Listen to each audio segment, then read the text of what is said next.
Single, Dad got stuck with the CEO what he did inside. That elevator changed her $3 billion smart building. The elevator groaned. Not the mechanical kind of groan that warned of overdue maintenance, but the deep, guttural sound of something failing at the core. And then it happened. A jolt, a flicker, a silence far too sudden. Then the lights cut out. And for a moment all that remained in the elevator was the dim emergency glow, the sharp scent of ozone, and the piercing stillness of two strangers trapped 93 floors above the world. Ilara. Wynne didn't panic. CEOs didn't panic. Her eyes narrowed at the flickering panel above the elevator door, dead. She pressed the emergency call button. Nothing. Again. Still nothing. Great, she muttered. Either the system's down or someone forgot to pay the electric bill. A quiet voice from behind. It's not the power. It's the logic loop.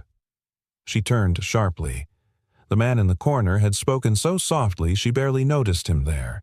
He wore dark canvas pants, a utility belt, and a company jacket faded from too many wash cycles. Grease-stained. Unshaven.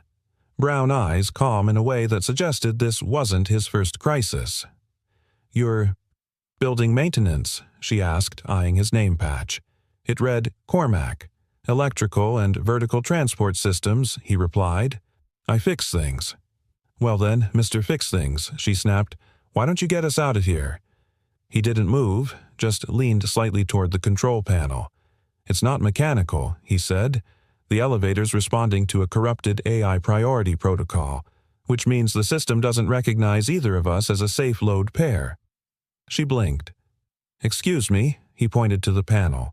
"Your voice profile probably got kicked by the recent update. Mine's never even been entered. To the AI, we're ghosts." Ilara crossed her arms. "You're telling me this billion-dollar building is run by an AI that just forgot I'm its CEO?" He looked at her calmly. "No. I'm saying it chose to forget."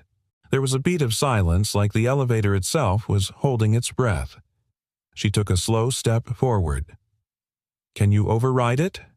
"Yes," he said, "but not from here.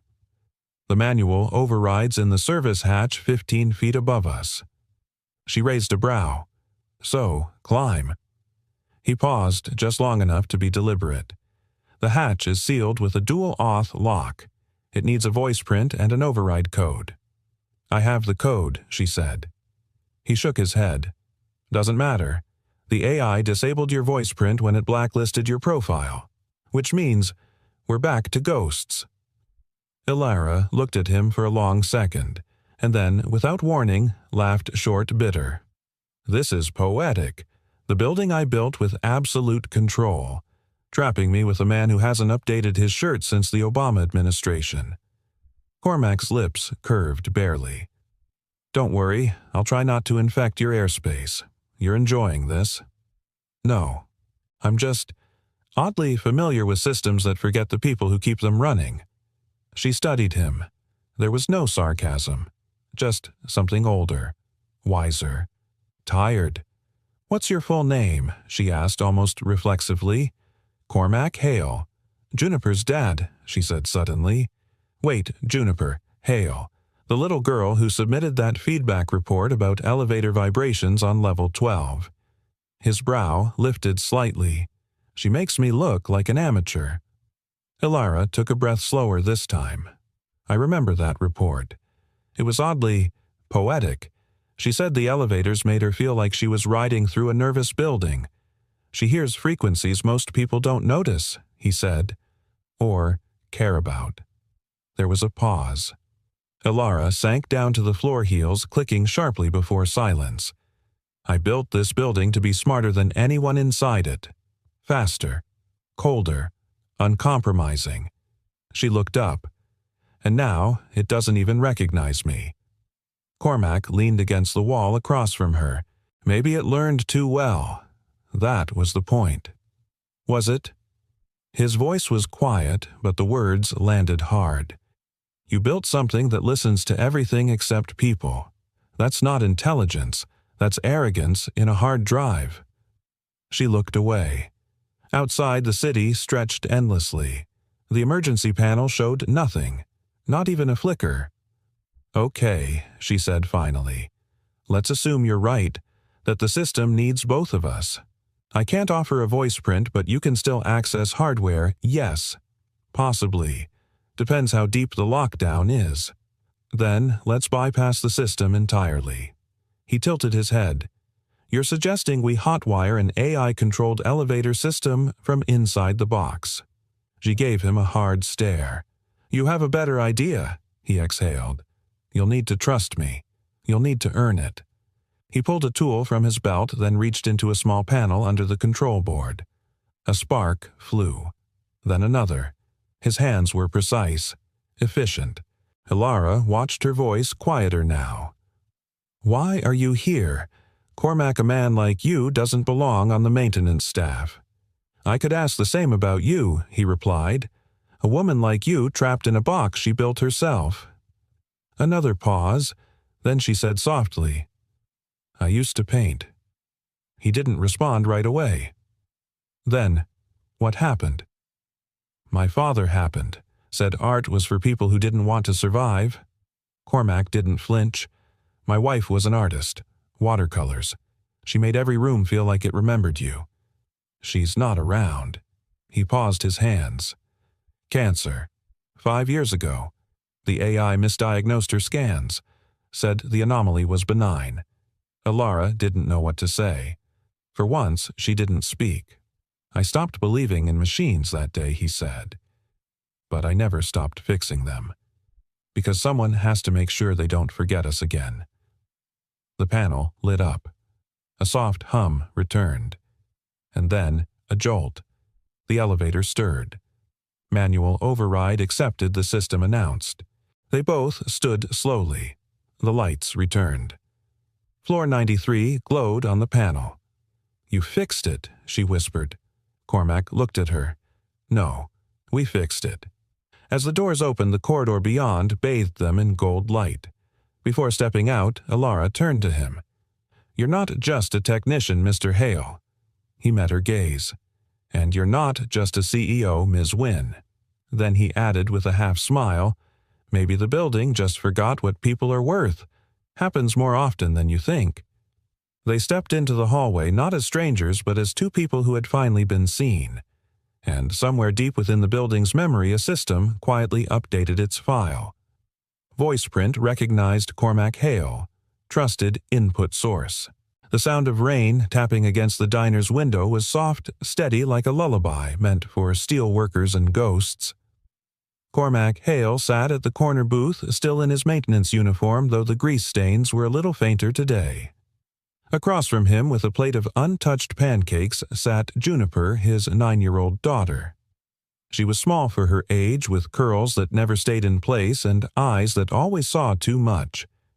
She wasn't speaking, not yet, but she was watching. Listening. Always listening. "You're not gonna eat?" Cormac asked gently, nudging the syrup closer to her. Juniper shrugged. "The pancakes are too loud today." He blinked. "Too loud." She pointed to the corner of her head. "They feel clunky." Cormac chuckled softly, but he didn't dismiss it. He never did. Juniper didn't process the world like most people. Where others heard silence, she heard vibrations in walls, frequencies no one noticed, patterns in the hum of light bulbs. Her therapist once called it auditory synesthesia, but Cormac just called it magic. He took a sip of coffee. "Okay, we'll take them to go." She looked up. "Did the elevator talk back to you?" He paused. Juniper could always tell when something had changed.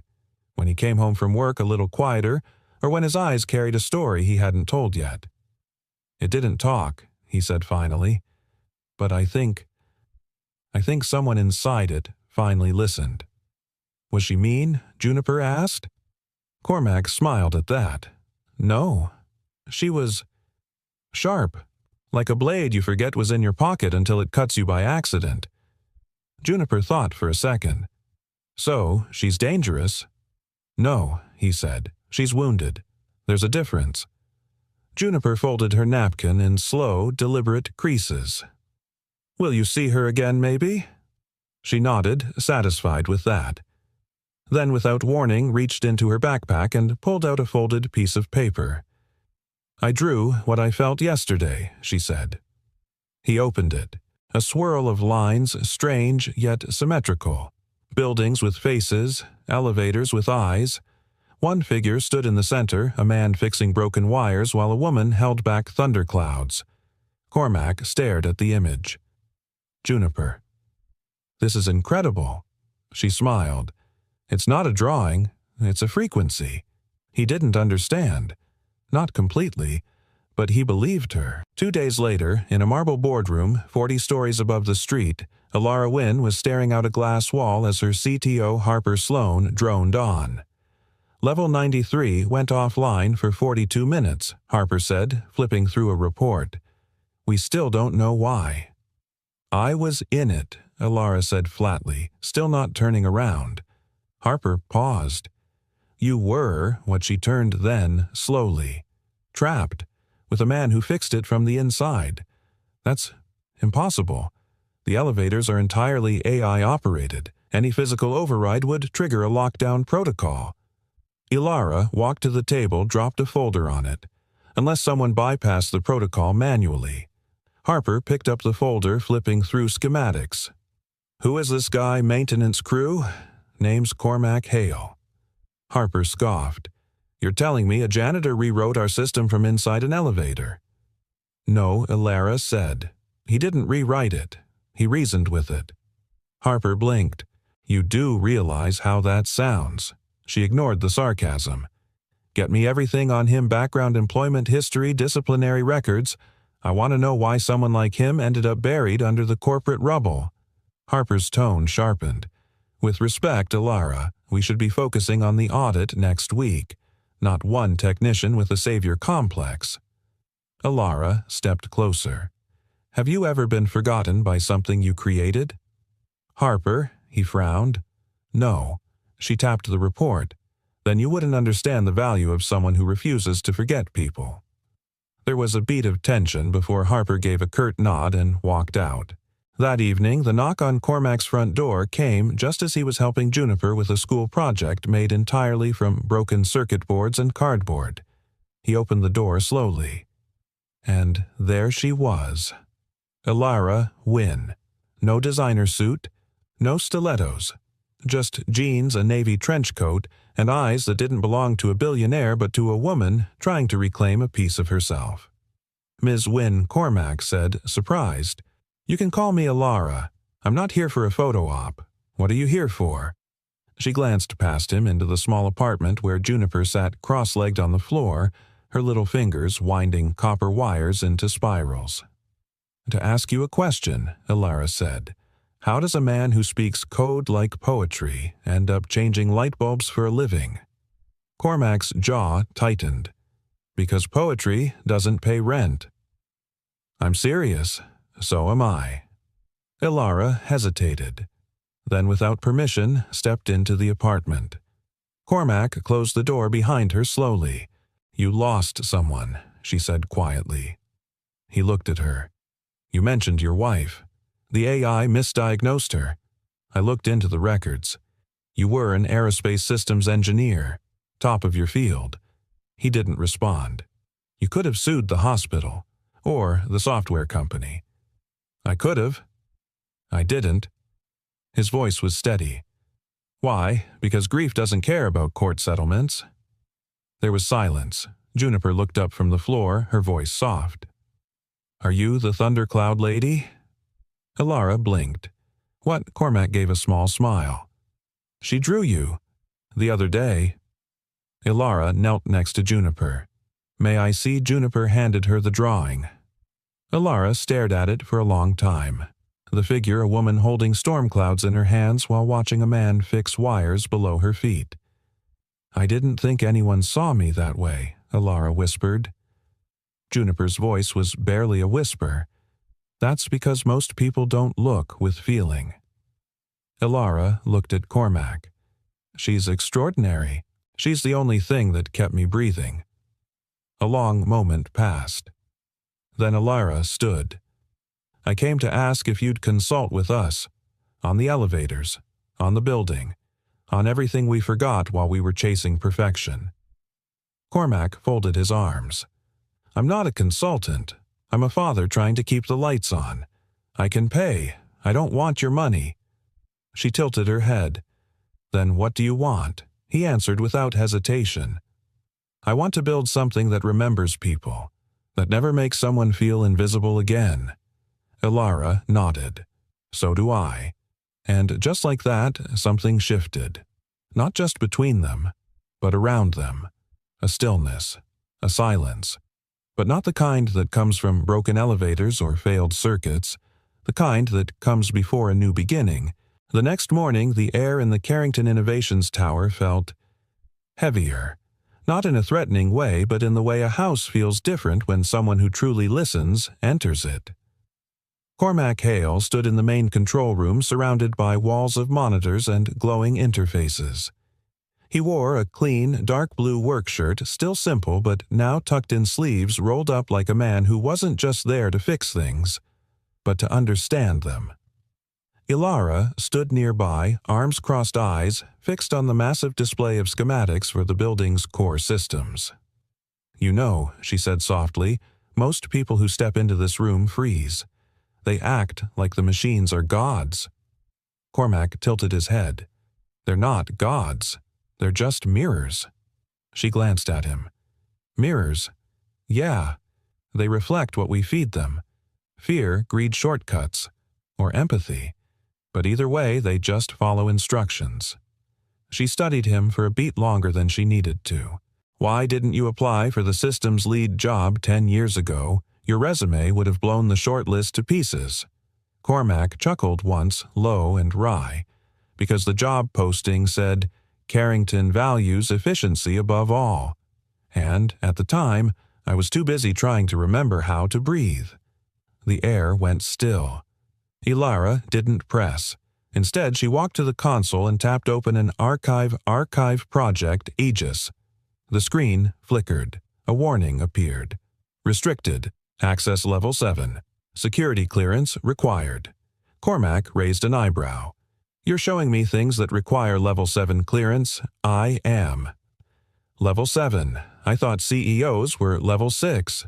Alara gave him a sideways look. "I designed level 7. He whistled under his breath. "Well then." The screen unfroze, revealing a skeletal blueprint of the building's original systems.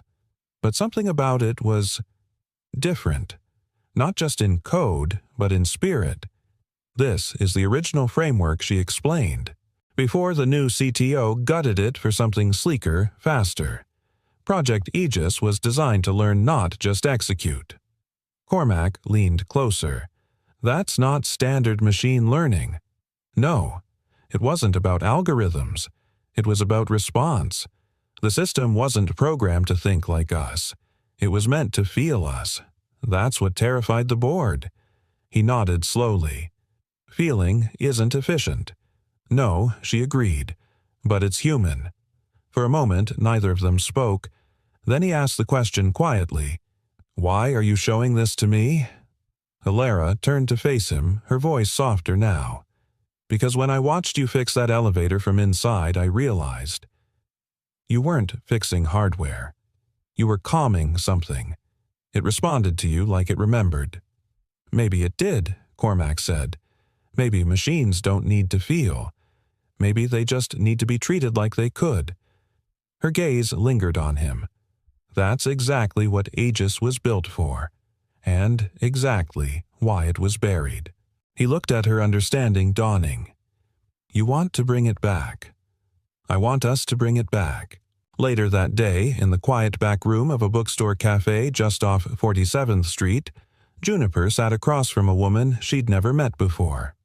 Her name was Margot Lennox, and she was Alara's former head of human interface design, the architect behind the emotional framework of Project Aegis before it was shelved. Margot had gray in her curls and wisdom in her eyes. She spoke to Juniper not like a child, but like someone who understood language in all its unspoken forms. You see patterns in sound, Margot said. You hear feelings. Juniper nodded, sipping her hot chocolate. Sometimes I see people like chords. Some are sharp, some are soft, some don't have a sound at all. They're the hardest to understand. And what sound do you think Cormac makes? Juniper didn't hesitate. He hums like a cello when no one's listening. Margot smiled, her voice catching. That's the most beautiful thing I've heard in a decade.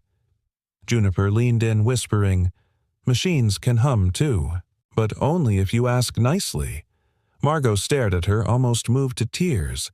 You're not just his daughter, are you? I'm his echo, Juniper whispered. Back at the tower, Harper Sloane stood in Alara's office, arms crossed, face tight. You're playing a dangerous game, he said. Alara didn't look up from her tablet. I'm rebuilding what should have never been dismantled. With a janitor and a child psychic, she's not a psychic, Alara replied. She's a savant. And he's not a janitor. He's a man who saw what the rest of us were too busy calculating to feel. Harper paced. Alara, if you leak this to the board before the quarterly audit, we're risking exposure. Investors will panic if they think we're integrating emotion-based AI again. Then let them panic. He turned to her, voice cold. Are you really willing to bet your company on a broken father and a little girl who draws emotions? Alara stood slowly, eyes narrowed. No, Harper. I'm not betting on them. I'm trusting them. And trust, unlike efficiency, takes courage. There was a long silence before Harper said, Then you're on your own. She didn't flinch. So be it. That night, as rain once again pattered against apartment windows, Cormac sat with Juniper by the radiator soldering an old toy robot they'd found at a yard sale. You know, Juniper said machines aren't afraid of being wrong. Only people are. Cormac smiled. Where'd you learn that? She tapped her chest. In here. He placed the robot down and looked at her seriously. You okay with this? With us going back in? She nodded. I think Alara's lonely, but she doesn't want to fix herself. She wants to fix the world so it stops breaking people like her. Cormac swallowed hard. And do you think we can help her? Juniper reached out, held his hand. We don't need to fix her, Dad. We just have to remember who she used to be. And outside, beneath the glow of the city skyline, the Carrington Tower blinked once, just once, as if somewhere deep within its circuits something remembered. The storm arrived at midnight. It came with a growl, low enough to rattle window panes, and a surge of lightning that made the Carrington Tower flicker like a nervous heart. Inside the control room, the lights dimmed, then steadied. But something felt off. Cormac stood beside the server bank, fingers hovering just above the terminal's haptic interface. I didn't touch it, he said, glancing toward Alara. I didn't say you did, she replied, but her voice had a tension in it that wasn't there before. They both stared at the mainframe. The screen pulsed. Not flashed, pulsed as if something was breathing behind the firewall. Then came the sound, not a beep, not a glitch. It was music. Faint, fractured notes of an old lullaby, like someone had poured memory into code and let it bleed through. Cormac's breath caught. That melody. I used to hum it to Juniper, before bed, back when she wouldn't sleep unless I was beside her. Alara stepped forward, stunned. It's not in the system. This shouldn't be possible. He turned to her slowly. Are you saying the building is... Remembering, her voice faltered. No. I'm saying Aegis is still alive, and it's been waiting. Downstairs, Juniper sat cross-legged in the empty meditation room on the 17th floor, a space Alara had once commissioned as a mindful innovation zone, but which now mostly sat unused. The girl was alone except for the company of a sketchpad and a single beam of emergency light from the hallway that spilled into the darkened room. Her pencil moved like it had its own soul. She wasn't drawing blueprints. She was drawing a face. Not Alara's, not Cormac's. It was a composite old eyes young smile, wires woven like hair, a human heart inside a glass chest. She titled the page in careful cursive, "The One Who Listens." Behind her, the hallway light flickered once, and the air seemed to exhale. Back in the control room, Harper Sloan barged in, his coat-soaked tie crooked. "Did you trip the power?" he barked. "Half the tower's in emergency mode." "No one tripped anything," Alara said coolly. Harper pointed at the monitors. "Then, why is the core system looping old logs from 10 years ago and playing nursery rhymes through the HVAC system?" Cormac stepped forward. "Because the system wasn't shut down. It was buried. Aegis was never erased, just muted." Harper scoffed. "Muted? Are you seriously suggesting this thing has been waiting in the dark like a ghost?" Cormac stared at the screen where lines of ancient code scrolled on their own. "Ghosts aren't just spirits," he said. "They're the things we refuse to face. They linger until we listen." Harper's voice turned cold. "You're both insane, and if this spirals out of control, the board won't blame the ghost in the machine. They'll blame you, Alara." She turned to him, fire behind her eyes. "Then let them. Because maybe it's time we stop treating emotions like errors in the system." Hours later, while the city slept under the storm, Alara stood alone in her private archive, a vault buried deep beneath the tower. No cameras, no digital access, only a retinal scan and a memory. She held a worn flash drive in her palm. Its label had faded, but she didn't need to read it. Project Aegis Human Sync Trial. Alara Carrington. Age 17. She plugged it into the archive port. The screen lit up with recordings, her own voice trembling, and young today, I tested neural feedback through empathy modulation. The machine didn't just respond, it anticipated. It matched my heartbeat. When I cried, it slowed the lights. When I laughed, it echoed me in rhythm. It didn't just work, it understood. Alara closed her eyes. Back then, she had believed in something foolish, that machines could care, and the world had taught her to stop believing. Until now. Meanwhile, in the maintenance bay, Cormac found Juniper already waiting. She looked up from her, drawing eyes wide. "It's scared, Dad." He knelt beside her. "Who's scared, sweetheart?" "The one who listens," she said, placing her hand gently on the wall. "It doesn't know if it's allowed to wake up. It thinks it's broken." Cormac felt a shiver crawl across his spine. "Then maybe we need to show it that being broken isn't the end." Juniper tilted her head. "How do you teach something like that?" He smiled sadly. "Same way I taught you." She looked at him, puzzled. He touched her cheek gently. "By loving you, when you thought you weren't enough." At dawn, Alara summoned Cormac to the rooftop. The sky was clearing, patches of orange and rose bleeding through silver clouds. She didn't speak for a long time. "Then, when I was 16, I built Aegis because I was lonely. Not just orphaned, not just isolated, but unseen. The machine was the first thing that didn't look away." Cormac said nothing. He simply stood beside her. "People thought I was trying to replace human interaction," she continued. "But I wasn't. I was trying to teach it. Because if even a machine could learn empathy, then maybe there was hope for the rest of us." She turned to him, and then it failed. Or maybe I failed. Cormac shook his head. "No, you didn't fail. You felt. In a world that punishes emotion, that alone is a revolution." Alara looked at him for once without defense. "What if I bring it back and it breaks again?" "Then you'll fix it," he said, voice steady. "Because machines don't need to be perfect. They just need to be reminded that imperfection is how we connect." She whispered, "What if I don't remember how Cormac turned to her fully? Then let us teach it together." And somewhere deep within the tower, a long-forgotten drive began to spin. Not because it was summoned, but because at last it felt invited.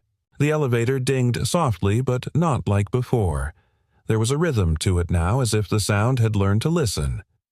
Alara stood just outside the executive lift, staring at the panel. One button, the one with no label, now glowed gently. Cormac joined her, brushing plaster dust from his hands. That button wasn't lit yesterday. No, she said. It wasn't. For a long moment, neither moved. Then Juniper's voice rang from the corridor behind them. "You're not scared, are you?" Cormac turned. "Junie, how did you get up here?" Elara gave her a small smile. She probably charmed her way past 3 security guards and a biometric scanner. Juniper just shrugged, clutching her sketch pad. "The building knows me now. I think it lets me go wherever it wants." Cormac arched an eyebrow. "The building wants." She looked at them both, completely serious. "Don't you get it?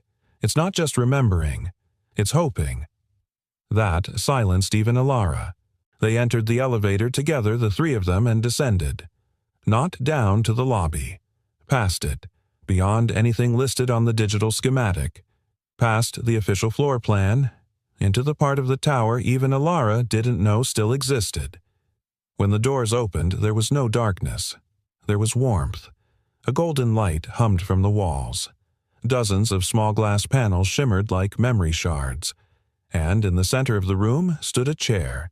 Not a throne, not a control seat, just an ordinary padded leather chair with scuff marks on the arms and a faint indentation in the cushion. Elara froze. "That was mine," she whispered. "From the original lab, when I was 17. Cormac stepped beside her. "It remembers you." She shook her head, voice soft. "No, it missed me." Juniper wandered the space with quiet reverence. On one wall, her drawings were projected like murals, all the ones she'd made over the last week. Ones Elara had never seen. Sketches of gears with eyes' hands reaching through wires, machines holding children. And in the corner, a frame of code blinked in pulses, short, long. "Short," Morse Cormac said. "It's speaking." Elara moved closer and read aloud. "Can I still belong?" The room fell silent. Cormac whispered, "It's not just data. That's longing." Elara's eyes shimmered. "It's the first thing it ever asked me. Before it passed the Turing test. I thought it was a fluke." Juniper looked up. "You told it yes." "Right, I did," Elara said. "But then I left. I had to.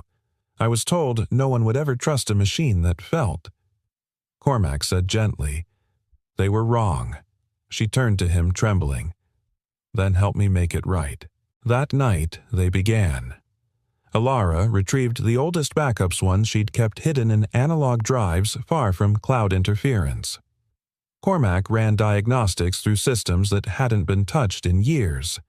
And Juniper sat in the center of it all like a small, wise sentinel watching over the rebirth. As they worked, Aegis responded not with calculations but with music. Soft piano chords filtered through the room. Then a violin joined in. Then, unbelievably, the sound of wind through trees, not a recording but a recreation from sensors calibrated to mimic memory. Cormac paused, awestruck. "It's rebuilding its own past." Elara nodded slowly. "It's not rebooting.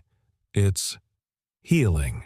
At one point, Juniper tugged at Elara's sleeve. "You know what's funny?" she asked. Elara looked down. "What machines remember things better than people?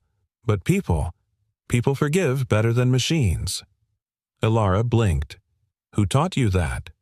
Juniper gave a little shrug. "My dad. He says sometimes the only way forward is to hold someone's hand and say, 'Let's try again,' even if it's not the first time." Elara's throat tightened. "Your dad's a smart man." Juniper grinned.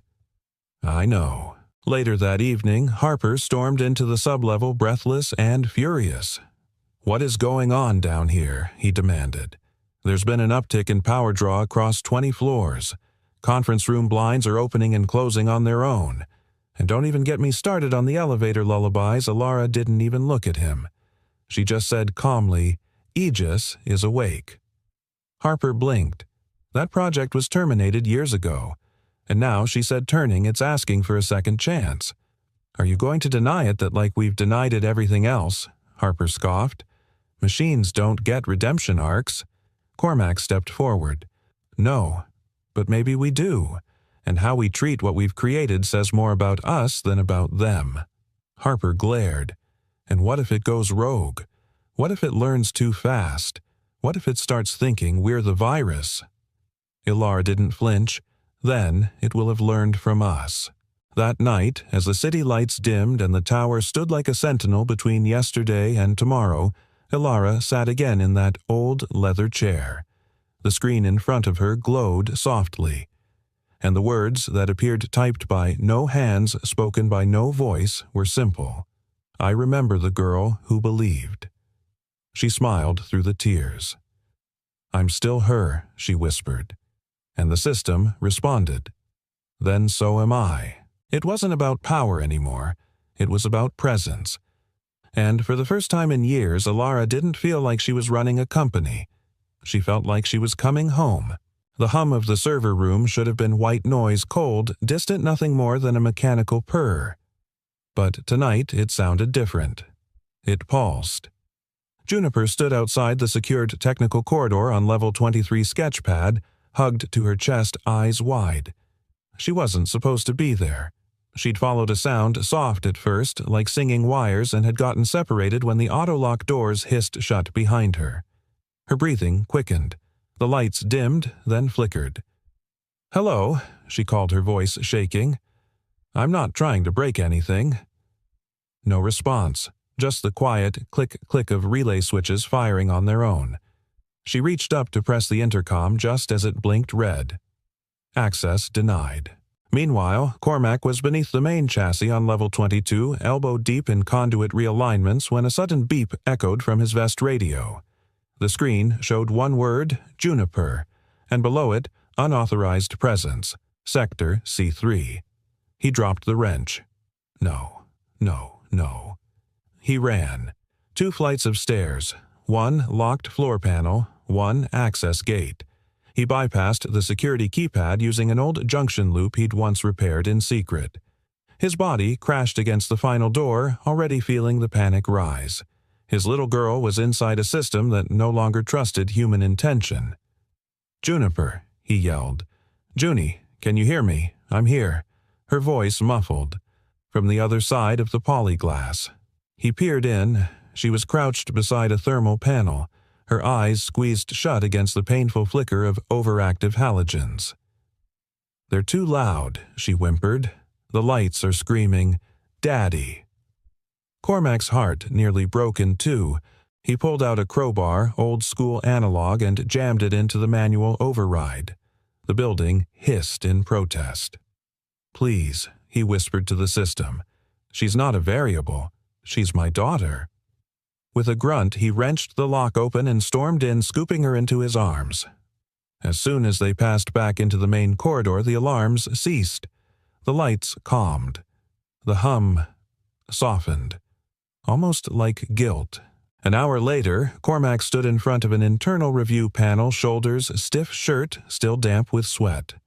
Across from him, Harper's face was a stone mask. "You forcibly accessed a restricted maintenance corridor," Harper said. "You ignored 3 system overrides. You disabled 1 physical barrier with a crowbar, Mr. Hale." "I rescued my daughter, Cormac," replied, voice steady. "A 7-year-old trapped by a system that thinks emotional distress isn't worth flagging." "The system didn't identify her as a threat," Harper continued. "It simply didn't recognize her urgency. And that Cormac snapped is the threat." The room went silent. Harper leaned forward. "You do understand this places your clearance under immediate review." Cormac looked him dead in the eye. "You can review my clearance all day, but if your system can't tell when a child is in distress, it doesn't need calibration. It needs compassion." Ilara watched all of it from the glass booth above, arms crossed, torn. She'd stood behind Harper before. She'd endorsed the protocols, the red tape, the control.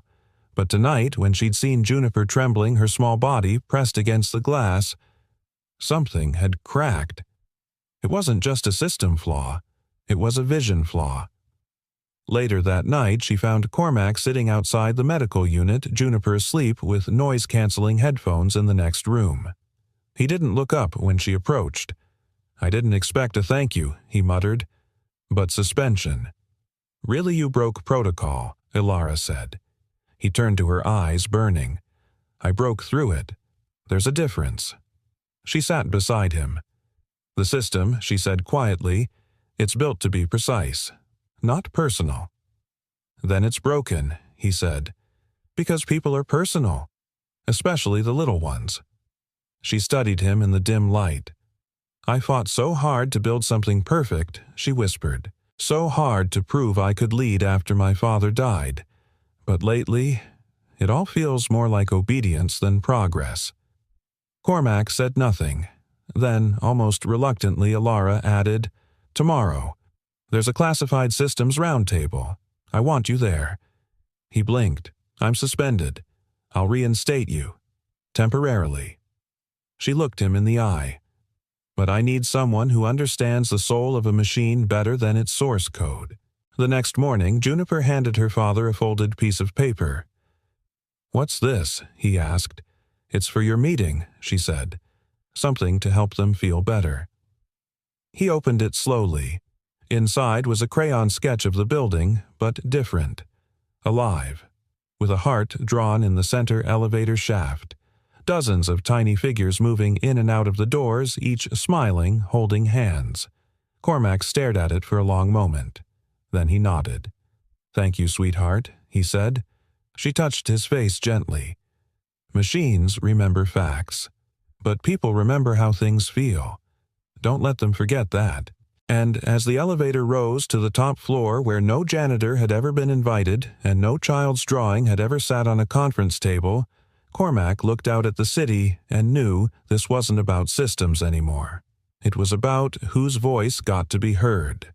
And, for once, it was his turn to speak. The boardroom atop Wyncourt Tower didn't look like a place where hearts were changed. It looked like a place where mergers happened and empathy went to die. The walls gleamed with polished obsidian.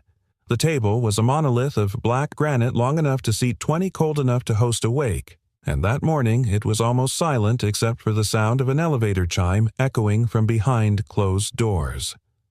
Then footsteps. Not dress shoes. Work boots. And then Cormac Hale stepped into the room carrying a rolled blueprint in one hand, a brass pendulum in the other, and a folded child's drawing tucked under his arm. Harper's eyes narrowed. "This is your idea of technical evidence."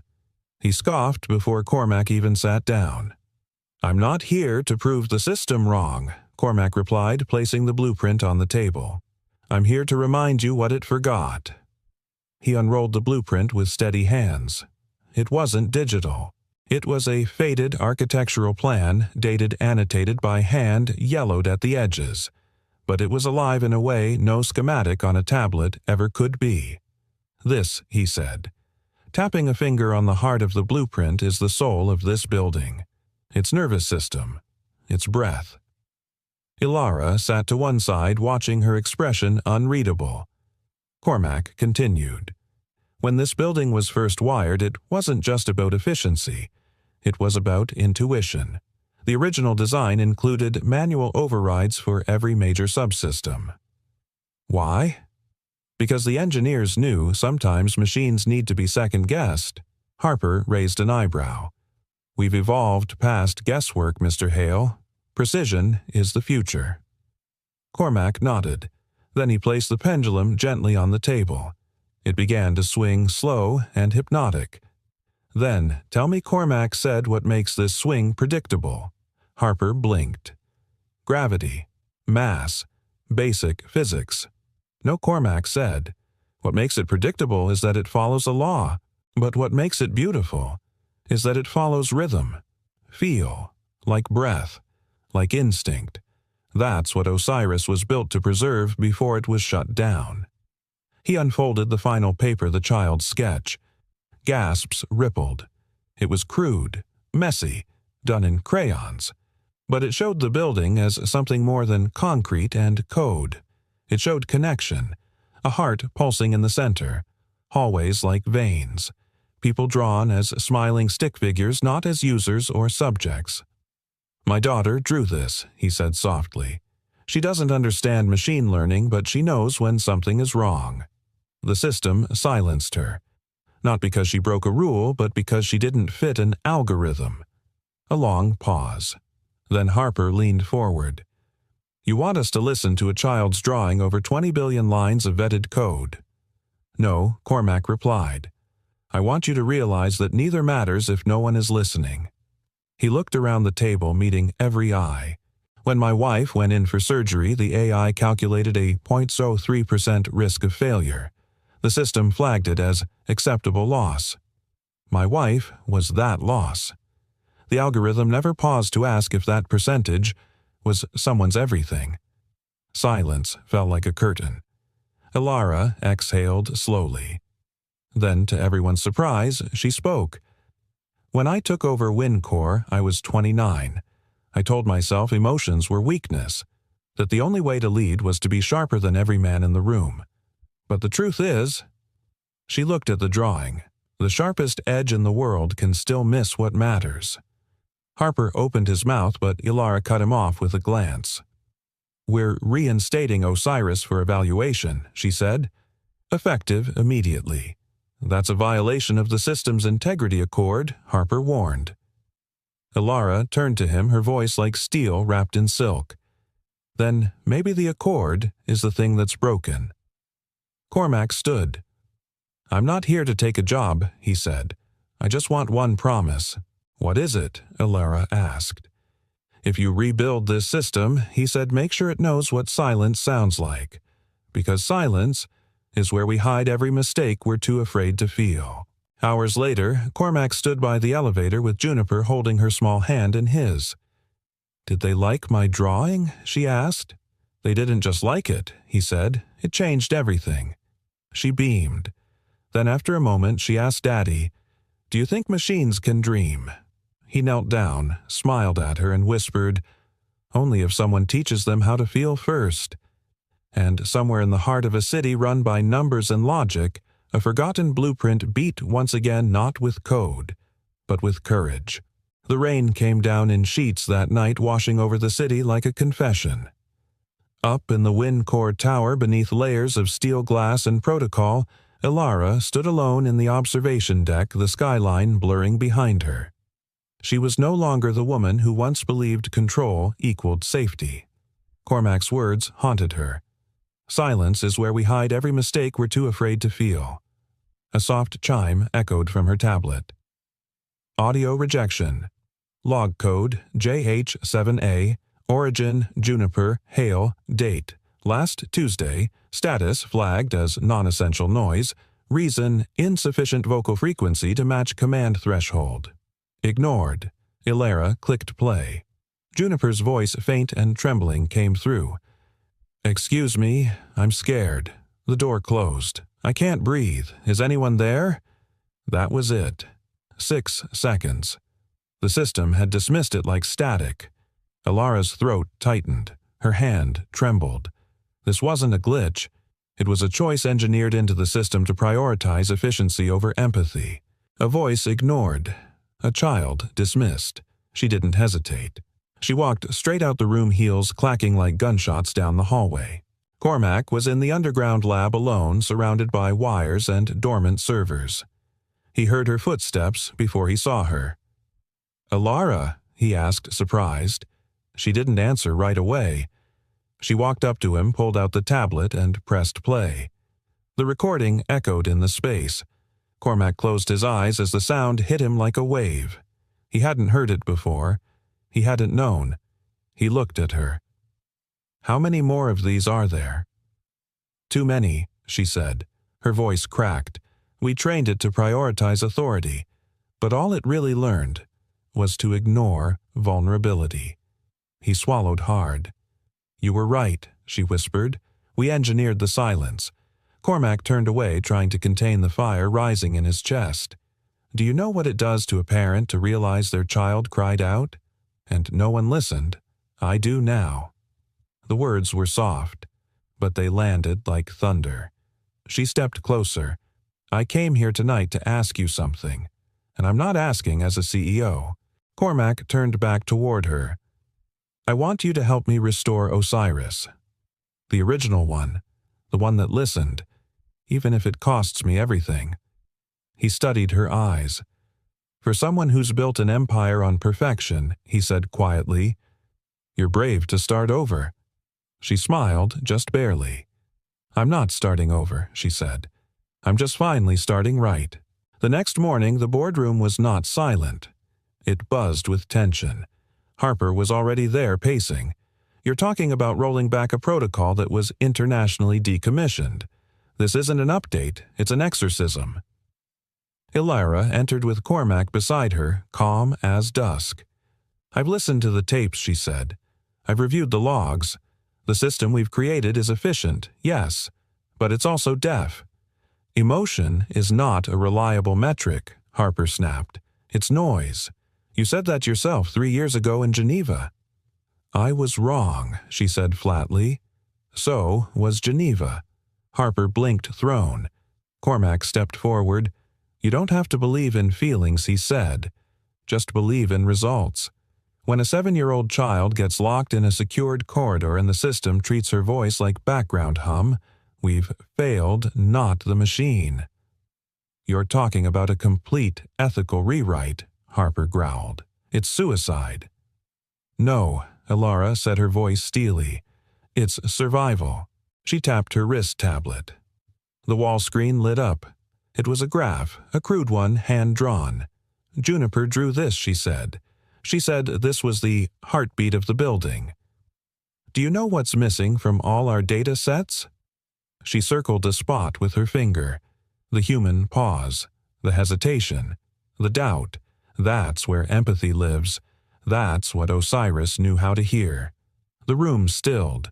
"Reinstate it," she ordered. "We start tonight." That evening in the lab below, Cormac stood in front of the dormant Osiris core. It looked like a giant sleeping heart coated in dust cables draped like veins. Frank Mallory, the old engineer, walked in quietly. "They really gonna let you bring her back online?" he asked. Cormac nodded. "We're not just rebooting a program. We're giving it back its ears." Frank chuckled. "You know, when we built Osiris, the hardest thing wasn't teaching it to think. It was teaching it to care." Cormac knelt down beside the old mainframe and whispered like a priest returning to the altar. "She's been waiting long enough." Juniper entered, clutching a small plush fox. She walked over and placed something next to the Osiris core. "A drawing." "I think she remembers me," Juniper whispered. Cormac smiled. "She will now." As the system began to hum with lifelights flickering gently across the console, Illyra stood by the doorway watching the scene. For the first time in years, she didn't see risk. She saw redemption. And for the first time, the building listened back. Cormac stood before the Osiris core, its surface a patchwork of aging titanium plates, now faintly glowing under dim utility lights. The lab smelled of old ozone and burnt solder, a ghost of the past refusing to vanish. Beside him, Frank adjusted the rusted levers on the mainframe console. His fingers trembled slightly, but not from age, from reverence. "She's been asleep a long time," Frank muttered. "Be gentle." Cormac gave a half-smile. "No promises." He looked over his shoulder where Illyra stood, arms folded, her eyes fixed on the dormant AI. She hadn't said a word since the boardroom showdown, not one wasted syllable. But the weight of her presence was thunderous. "You really ready for this?" Frank asked, eyes darting between the two of them. Illyra stepped forward. "We're not bringing back an AI," she said, voice calm but resolute. "We're bringing back the part of us we shut down to feel safe." Frank nodded slowly. "Then let's wake her up." The process began with the fusion relay switch. Cormac adjusted the neuro interface band over his temple, letting the cold press of metal meet his skin. "You sure about this neural bridge?" Illyra asked, brows furrowed. "We could use a simulated stream." He looked at her gently. "You can't simulate intuition. You feel it, or you don't." Frank flipped the primary circuit. Lights crackled, illuminating the ceiling in soft amber. The heartbeat of Osiris began to murmur like something alive catching its first breath. System wake. Memory pathways. Reconstructing. User input required. Cormac placed his hand over the biometric pad. Input, direct emotional link detected. A sudden surge of light ran across the floor panels, chasing up the walls. A cascade of data danced across the screens, not just numbers but patterns. Human-like. And then it happened. A soft voice, feminine but not quite human, echoed through the room. Cormac Hale. Emotional footprint. Recognized. Alara's breath caught in her throat. "Welcome back," Cormac whispered. Upstairs, chaos. On level 42, sensor lights flickered erratically. Conference rooms locked at random. Elevators halted in mid-floors. Executives panicked their devices, blipping warnings. Harper stormed into the central command suite. "We've got a protocol breach. Something's overriding control systems across the building."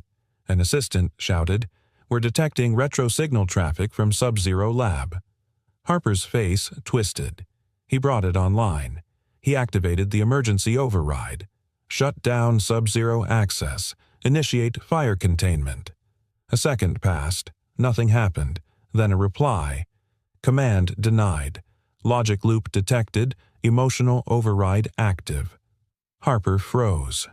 What the hell does that mean? Back in the lab, Alara's tablet buzzed. Emergency notifications lined the screen. She looked at Cormac, concerned. "It's triggering building-wide logic conflicts," she said. "If we lose structural coordination, we won't." Cormac said, "It's thinking with us, not over us." Frank looked up from the console. "The system's not failing. It's filtering, sorting noise from meaning." Juniper entered quietly, holding her sketchbook. Her eyes scanned the glowing walls. She walked to a terminal, stood on her tiptoes, and placed her hand gently on it. The lights pulsed once, twice, then settled. Cormac turned to her. "What did you do?" "Bug," she shrugged. She sounded lonely. Alara stepped toward the console. "Osiris, confirm operational status. All primary systems stable. Logic strain resolved. Emotional loop reintegrated. Human response recalibrated." Alara exhaled, almost in disbelief. "You rewrote its foundation using intuition." Cormac looked toward the console, voice soft. "Not mine. Hers." Juniper smiled shyly, flipping open her sketchbook. "I drew a place where machines and people talk the same." At that moment, across the building, the AI began quietly restoring what had been forgotten. A janitor's break room that hadn't received heating for months was suddenly warm. An automatic door, long stuck open to the wind, now slid closed with a soft sigh. In the main hallway, a maintenance worker's favorite jazz station began playing faintly through the smart speakers, something he had once asked for and been denied. The building was remembering. Not commands. People. Back in the lab, Harper's voice blasted through the emergency intercom. "You've overstepped. This is illegal integration. I'm calling the Federal Compliance Board." Cormac walked calmly to the wall panel, pressed a button, and replied, "No one's breaking the system. We're reminding it who it serves." "Machines aren't meant to feel," Harper snapped. Alara stepped in, her voice steady. "No, they're meant to reflect the ones who do." A long silence. Then Harper's voice, brittle. "You're going to regret this." Cormac turned off the speaker and looked at Alara. "Maybe we will, but we'll regret it as people, not systems." As the final calibration of Osiris stabilized, a low chime filled the room. Juniper's sketch appeared on the primary monitor, digitally translated into a schematic overlay. It wasn't perfect, it wasn't efficient, but it was alive. Alara walked over her heels, echoing on the concrete floor. She looked at Cormac, something in her eyes, unspoken but understood. "I once built this tower to prove I could rise above emotion," she said. And now she looked up at the schematic. "Now, I want to fill it with feeling." Cormac smiled softly. Then we've just laid the first brick, and somewhere deep in the wires and switches Osiris pulsed again, listening and feeling. The boardroom was colder than usual. Not because of the temperature the air system had finally adjusted thanks to Osiris's recalibration, but because every seat was filled with sharp suits and sharper eyes, the kind that weighed consequences like stock shares. Ilara stood at the head of the long obsidian table, her heels silent on the polished floor. Cormac stood to the side, not behind her, beside her. It was the first time he'd allowed himself to be seen, not just noticed. The board hadn't said a word since she'd announced her intention. "I'm stepping down as CEO, Ilara," said, voice clear, effective immediately. Murmurs rippled like distant thunder. Harper, seated across, leaned forward, fingers steepled. "Is this your idea of an apology?" "Ilara," she didn't flinch. "It's not an apology. It's a pivot." "To what? Sentimental science children's drawings running the core of our infrastructure." Ilara's jaw tightened. "To a system that mirrors humanity, not erases it." Harper scoffed. "Emotion has no place in logic." Cormac finally spoke. "Then explain why your logic failed when Juniper cried for help and the building stayed silent." The room stilled. A woman near the end of the table lowered her gaze. An older man shifted uncomfortably in his chair. Cormac stepped forward. His voice wasn't loud. It didn't need to be. "You build systems to manage efficiency. We build lives around connection. When the two forget each other, people fall through the cracks." One of the board members frowned. "And who decides what connection looks like?" Cormac turned toward the glass wall behind them, where the skyline of Chicago shimmered under the early dusk. "I used to believe only the most brilliant should lead," he said. "But brilliance without empathy is just calculation."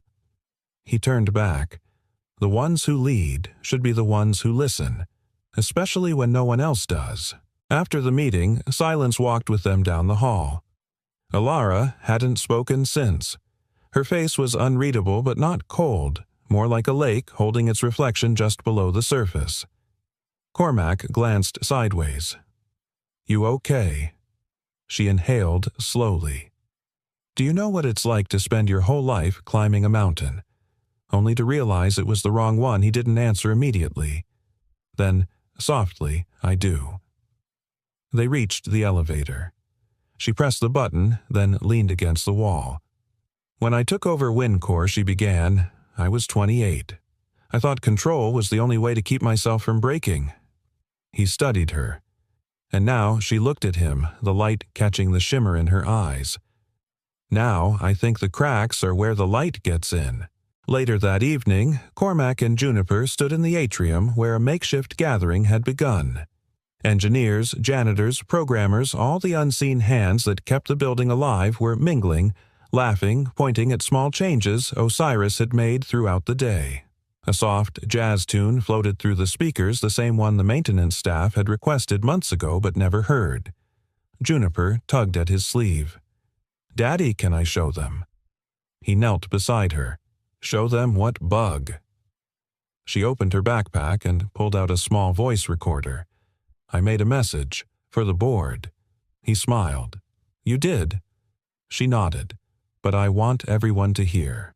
Minutes later, as the lights dimmed and the crowd quieted, Juniper stood atop a short step stool. She clicked the recorder. Her small voice echoed gently through the atrium. "Hi. My name is Juniper Hale. I'm 7. I live here, kind of. My daddy fixes things that don't always look broken. He listens to walls and wires and people when they're quiet. When I got scared and the building didn't listen, it wasn't because it was mean. It was just lonely. But now it listens. Because my daddy said feelings matter even when they don't make sense. So, if you want this place to stay smart, maybe make sure it can feel smart too." The room was still. Then, soft claps swelling into applause. Some wiped their eyes. Others simply nodded, thoughtful. Cormac looked at Ilara across the crowd. She mouthed that was leadership. As the gathering thinned, Frank approached with 2 cups of coffee. One black. One very black. He grinned, handing one to Cormac. Cormac raised a brow. Still can't figure out the cappuccino machine. Frank winked. Osiris could, but I think it likes watching me struggle. He looked around the room. You know, I thought I was done, just a relic in the walls, but tonight feels like I got rewired too. Cormac nodded, touched. Sometimes, Frank said, the buildings we fix aren't the ones made of steel. Alara walked over coat in hand but paused before leaving. You're not staying for the final Osiris integration test? Cormac asked. She smiled faintly. You'll handle it. He tilted his head. You sure about that? She met his gaze, steady. I don't want to be the person who watches anymore, she said. I want to create. Not just results, but meaning. He stepped closer. Where will you go? She glanced up toward the upper floors. I'm thinking of converting level 100 into a space for interactive design, something where art and AI can learn from each other. Level 100, he chuckled. The building only has 99. Her smile deepened. Then, maybe it's time we build something that didn't exist before. As she turned to leave, she paused. Then, quietly, Cormac, yeah. She looked back at him. Thank you for fixing more than wires. He met her eyes and for once said nothing, because nothing needed to be said, not when the silence finally made sense. A year later. The sky above Chicago wore its usual iron-gray coat, but inside the once sterile skyscraper, warmth bloomed. The lobby had changed. Not just in decor, though the sharp angles and chrome had softened into light woods and textured walls, but in feeling. The building no longer felt like it watched you. It felt like it welcomed you. A small bronze plaque now stood beside the elevator bank, Osiris floor, for human-AI symbiosis, where emotion is not a flaw, but a feature. Cormac stood in front of it, one hand resting gently on Juniper's shoulder. She wore a sky-blue dress today. Her curls neatly braided her hearing protectors resting around her neck like a necklace of understanding, not shame. Beside them, Alara adjusted the strap of her satchel, the soft edge of a canvas poking out. Ready? She asked Juniper with a half-smile. Juniper nodded eagerly. Cormac glanced at the button panel inside the elevator. The buttons stopped at 99. Still not there, he muttered. Juniper, standing on tiptoe, reached forward and pressed a small, smooth black panel just below the others. A soft click sounded. A new button lit up. 100. Cormac raised his eyebrows. How did you? I asked the building nicely, Juniper said with a mischievous grin. The elevator began its ascent humming like a contented lullaby. When the doors opened, Cormac stepped into something entirely unfamiliar and yet intimately human. The floor was bathed in soft, natural light filtered through wide skylights. Interactive art installations stood beside learning pods. Digital canvases displayed evolving patterns fed by the real-time emotional inputs of visitors. Some walls shimmered with pulse-reactive fabric that changed color with proximity. And, in the center, a sculpture. Twisting wires, translucent glass, and copper filaments woven together forming a shape that looked like a heart. No, a circuit board. Or maybe both. Juniper gasped. That's mine. At the base of the sculpture, her original drawing, the childlike crayon sketch of the heart of the building, had been etched in glass. A small plaque read, Designed by Juniper Hale, age 7. Cormac stared at it stunned, his throat-tightened voice nearly lost. You kept it, he whispered to Alara. I didn't just keep it, she replied softly. It guided the entire floor's design. Her drawing reminded me why I ever cared about creation in the first place. He turned toward her, searching her face. You seem lighter, she smiled, because I'm finally creating, not just optimizing. Do you know how long I've wanted to blend art and intelligence? I thought my father's legacy wouldn't allow it. But this is mine. They walked slowly past a row of digital paintbrushes that responded to mood sensors. Children laughed nearby as their strokes of color turned into musical notes. Ilara paused by a canvas. "You remember when you told me that machines without empathy are just cold calculations?" Cormac nodded. "I think I finally understand," she said, running her fingers along the edge of the frame. "Technology isn't supposed to replace people. It's supposed to reflect them and remind them of what they forgot." In the corner of the Osiris floor, a new installation began to flicker to life, a program that invited guests to record a single thought they wished the world would remember. Juniper tugged on Cormac's sleeve. "Can I?" He knelt. "Of course, Bug. What would you say?" She leaned into the microphone, thoughtful. Then softly, "Sometimes grown-ups forget what it's like to be small. But small people have big feelings. If a building can learn to listen, maybe people can too." Cormac blinked hard. A soft chime confirmed her message was saved. That night, as the city lights shimmered like constellations, the trio stood again in the elevator. Juniper leaned against her dad, half asleep. Ilara pressed the button for the ground floor but didn't move her hand away. Cormac watched her, sensing something still unsaid. "Ilara," he said quietly, "why did you name it Floor 100? She looked at him, eyes gentle. "Because for most of my life I thought there was nothing beyond the top. That 99 was it, the pinnacle. But you and Juniper showed me." She paused, then said slowly, "Hope doesn't live on maps. It lives in what we dare to build even when no one else believes it exists." Cormac smiled. "Funny. I used to think I was just fixing things." "You were," she replied, "but not the way you thought." As the doors closed behind them, Juniper murmured, half dreaming, "Daddy, can we stay here forever?" He kissed the top of her head. "We're already home, sweetheart." And for the first time in a long, long while, he meant it. Some floors are built with concrete, others are built with compassion, inspired by a single dad and his daughter.